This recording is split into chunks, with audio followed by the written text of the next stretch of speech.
علی کی اہلیہ بنتے فاطمہ زہرا، علی کی اہلیہ بنتے پیمبر فاطمہ زہرا، علی کے سر کی زینت ہے امامت کا حسین صحرا، علی کے لاڈلوں کو مصطفیٰ کا چین کہتے ہیں، علی زادوں کو عاشق پیار سے حسنین کہتے ہیں، علی کا مرتبہ یہ ہے امامت کی بہاروں میں، علی کے در پہ رہتے ہیں قلندر بھی قطاروں میں۔ سبحان اللہ۔ بسم اللہ الرحمن الرحیم۔ سیدنا علی حیدر کرار کے حوالے سے اللہ کے نبی صلی اللہ علیہ وسلم کی حدیث، کیونکہ آج میں اپنے رسول سے پوچھوں گا علی ہے کون، تو نبی کہتے ہیں علی قرآن کے ساتھ، قرآن علی کے ساتھ، اور پھر یہ کرامت ہے مولا کائنات کی۔ قرآن سے عشق ایسا ہے کہ مولا کائنات گھوڑے پہ سوار ہوتے ہیں، ایک رکاب میں پیر ڈالتے ہیں اور دوسری ڈالنے سے پہلے علی قرآن ختم کر دیا کرتے ہیں۔ کیسے کرتے ہیں، کس طرح کرتے ہیں، یہ پوچھنے والے پوچھیں کبھی جا کے میدان حشر میں، کیونکہ علی وہ ہے جو سمجھ میں آتا نہیں ہے، علی وہ ہے جو کسی کے سمجھ میں آتا نہیں ہے۔ اور علی سے محبت کیسی کرتے ہیں، آئیے میں رسول سے پوچھتا ہوں۔ اور حدیث بھی جامع ترمذی کے اندر میں نے آپ کو بتایا کہ جامع ترمذی کی جو حدیث میں بیان کر رہا ہوں، مکتبہ دارالسلام جو سعودی عرب میں چھاپا، اس میں سے یہ حدیث ہے، عن انس بن مالک رضی اللہ تعالی قال كان عند النبي صلى الله عليه وسلم طير فقال اللهم آتيني بأحب خلقك إليك يأكل معي هذا الطير۔ اللہ کے نبی صلی اللہ علیہ وسلم تشریف فرما ہے، انس بن مالک روایت کرتے ہیں، ایک بھنا ہوا پرندہ اللہ کے نبی کے سامنے رکھا گیا۔ اب اللہ کے نبی دعا کرتے ہیں، پروردگار جو تیری مخلوق میں تجھے سب سے زیادہ پیارا ہے، اے اللہ اس بندے کو بھیج دے تاکہ وہ تیرے رسول کے ساتھ بھیجے۔ اللہ بھیجے گا رسول اللہ کے سامنے۔ اب پوچھنا یہ ہے، اللہ بھیجے گا رسول اللہ کے سامنے، آیا کون ہے؟ یاکلوا معی ہاتھی فجاء علی فاکل معہ، اللہ نے بھیجا رسول اللہ کے سامنے ولی اللہ کو۔ سبحان اللہ۔ اللہ نے بھیجا رسول اللہ کو، رسول اللہ کے سامنے ولی اللہ کو، مولا کائنات سیدنا علی شیر خدا رضی اللہ تعالیٰ عنہ۔ تو علی وہ عظیم ہستی ہیں جو سارٹیفکیٹ لے کے آئے ہیں کہ اللہ بھی ان سے محبت کرتا ہے، رسول اللہ بھی ان سے محبت کرتا ہے۔ اگر آپ اللہ سے محبت کرنا چاہتے ہیں، رسول سے محبت کرنا چاہتے ہیں، تو علی کے دامن میں جڑ جائیں، کیونکہ جو علی والا ہو جاتا ہے وہ اللہ والا ہو جاتا ہے۔ سبحان اللہ، سبحان اللہ، سبحان اللہ، سبحان اللہ۔ کہ حضرت علی کی تعریف کیا کی جائے، اگر دو تین الفاظ میں کر دیں تو بس اتنا میں کہوں گا کہ علی کے آنے کو دیکھو اللہ کا گھر ہے، علی کے جانے کو دیکھو اللہ کا گھر ہے۔ آپ پوچھیں گے درمیانی زندگی کہاں ہے، میں نے کہا رسول اللہ کے گھر میں۔ بس یہ ہے علی کی تعریف۔ علی دو جگہ ملیں گے، یا اللہ کے گھر میں ملیں گے یا رسول اللہ کے گھر میں ملیں گے۔ اور اس کے لیے رسول خدا نے جو جملہ کہا وہ میں کہوں گا کہ جو رحمانی بھائی کہہ رہے تھے کہ العلی مع القرآن والقرآن مع العلی، العلی مع الحق والحق مع العلی، یعنی حق علی کے ساتھ اور علی حق کے ساتھ، یہ دونوں جدا نہیں ہوتے۔ اب لہٰذا اس منزل میں آ کر دیکھتے ہیں ہم تو علی مع القرآن والقرآن مع العلی۔ میں تو صرف اتنا جانتا ہوں کہ یہ رمضان المبارک ہے، اور اب آج 21 رمضان المبارک یعنی آخری عشرہ، جسے کہا جاتا ہے قرآن کا عشرہ۔ میں نے کہا سبحان اللہ، سبحان اللہ، جس قرآن کے نزول ہونے کا عشرہ شروع ہو رہا ہے، اسی عشرے کے آغاز میں اللہ کا ولی اس جہاں سے اس جہاں میں جا رہا ہے۔ میں نے کہا ایک قرآن آسمان سے زمین کی طرف آ رہا ہے، تو دوسرا قرآن ناطق جو ہے، چلتا پھرتا قرآن جسے کہیں، پورا کا پورا مجسم قرآن، یا یوں کہیے کہ جس کے لیے ساری، یعنی قرآن میں ایک آدمی کے لیے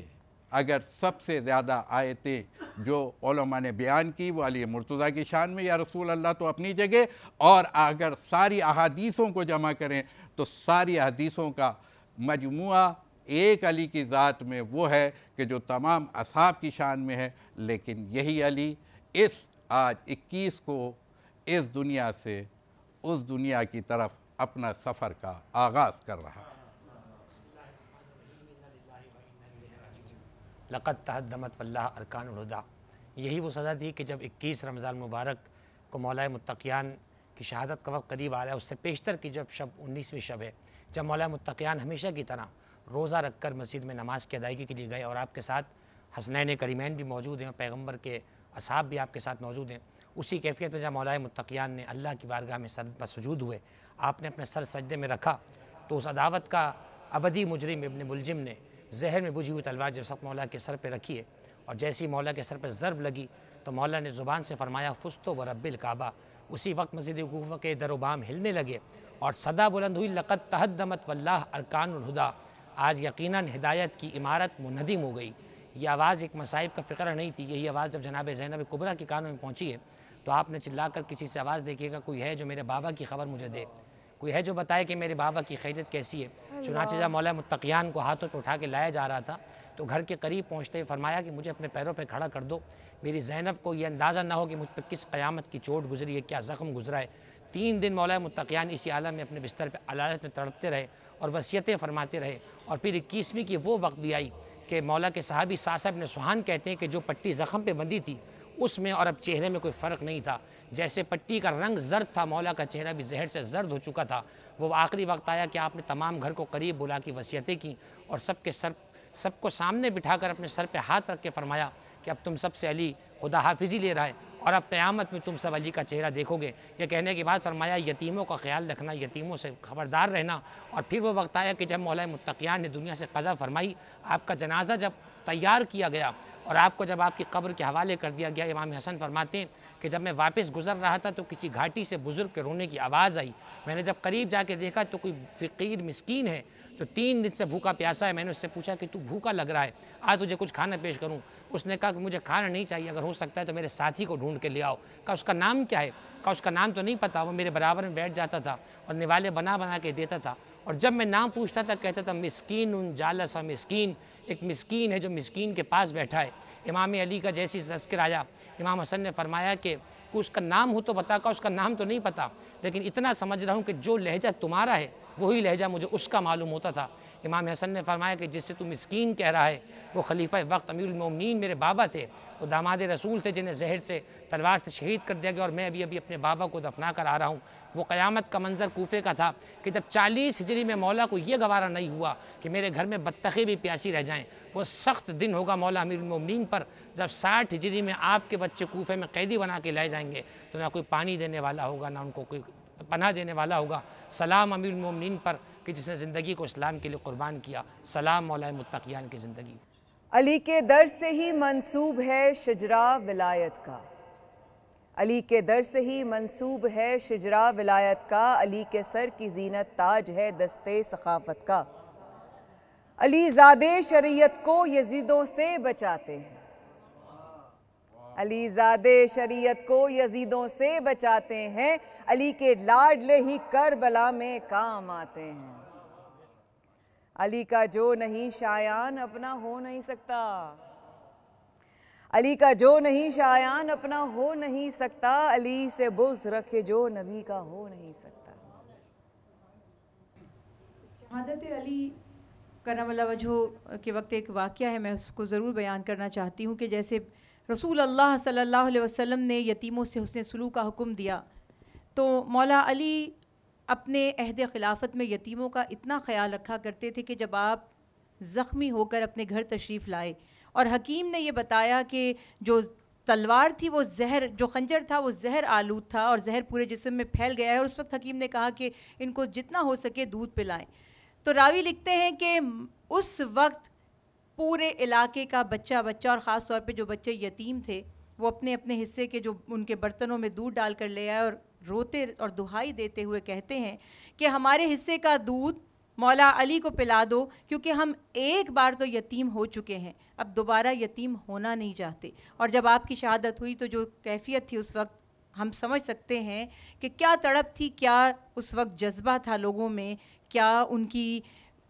اس وقت جو سب سے بڑی بات یہ تھی کہ وہ یہ سوچتے تھے کہ اب وہ بے یار و مددگار یا یتیم ہو گئے ہیں، تو وہ خلافت، وہ محبت، وہ ولایت جس کا احساس اس وقت ان لوگوں میں تھا، کاش کہ آج ہم میں بھی ہو اور ہم اس نام کو، اس مقام کو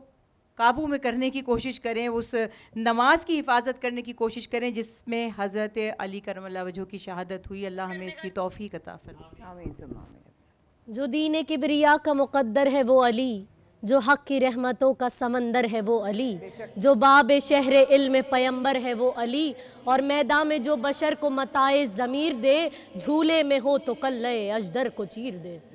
وہ علی ابن ابی طالب جو اسلام کی فتح مبین ہے، چاہے بدر ہو، احد ہو، خیبر ہو، خندق ہو، حنین، تمام جنگوں کی فتح کا سہرا علی ابن ابی طالب علیہ السلام کے سر ہے۔ مجھے یاد آتا ہے وہ وقت کہ جب جنگ احد میں وہ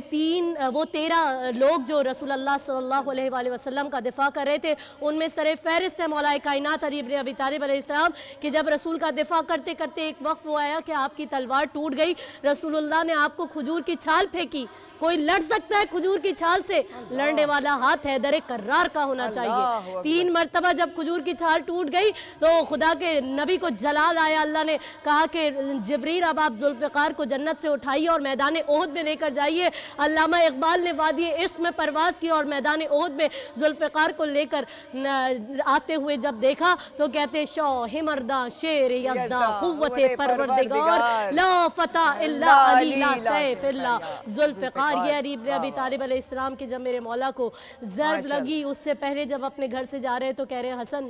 مرغابیوں کو آزاد کر دینا اگر تم ان کے دانے پانی کا خیال نہ رکھ سکو۔ وہ علی جن کو مرغابیوں کا اتنا خیال تھا، 61 ہجری میں انہی کی آل کو پانی کے لیے ترسا دیا گیا اور ساقی کوثر کی پوتی 2 بوند پانی کے لیے ترستی رہی۔ ہمارا سلام ہو ذات علی ابن ابی طالب علیہ السلام اور ان کی آل پاک پر۔